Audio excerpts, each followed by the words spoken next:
नमस्कार, मी अश्विनी पुरी. DS news 24 मध्ये आपल्या सर्वांचं स्वागत. बघणार आहोत बातमीचा सविस्तर आढावा. आमच्या DS न्यूज 24 चॅनलला लाईक करा, शेअर करा, सबस्क्राइब करा आणि बेल आयकॉन प्रेस करायला विसरू नका.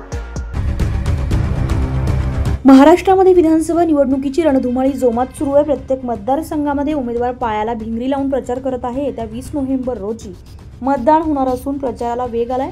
सर्वांचंच लक्ष लागून असलेल्या शिर्डी विधानसभा मतदारसंघातून महायुतीकडून राधाकृष्ण विखे पाटील तर महाविकास आघाडीकडून प्रभावती घोगरे निवडणुकीच्या रिंगणात आहे. दरम्यान काही दिवसांपासून आपल्या खास शैलीतून भाषण करणाऱ्या प्रभावती घोगरे यांना शिर्डी विधानसभा मतदारसंघामध्ये मतदारांचा मोठा उत्स्फूर्त प्रतिसाद मिळत आहे. विविध भागामध्ये संवाद फेऱ्या, बैठका, होम टू होम प्रचारासह सभांना मतदारांचा उत्स्फूर्त प्रतिसाद देत आहे. प्रभावती घोगरे यांचं वादळ शिर्डी विधानसभा मतदारसंघामध्ये चांगलंच घोंगावत आहे. त्यांचा झंझावाती प्रचार बघता महायुतीचे उमेदवार राधाकृष्ण विखे पाटलांना धडकीच भरली असल्याची चर्चा आहे. कारण 2 दिवसांपूर्वीच लोणी येथे प्रभावती घोगरे यांच्या सभेचं आयोजन करण्यात आलं होतं.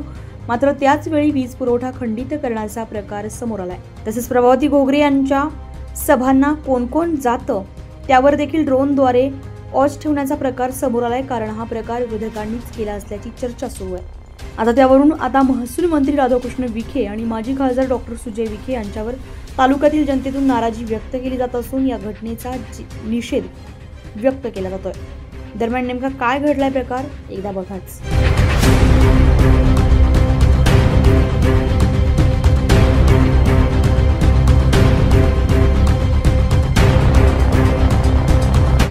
DS न्यूज 24 साठी अश्विनी पुरी, राहता.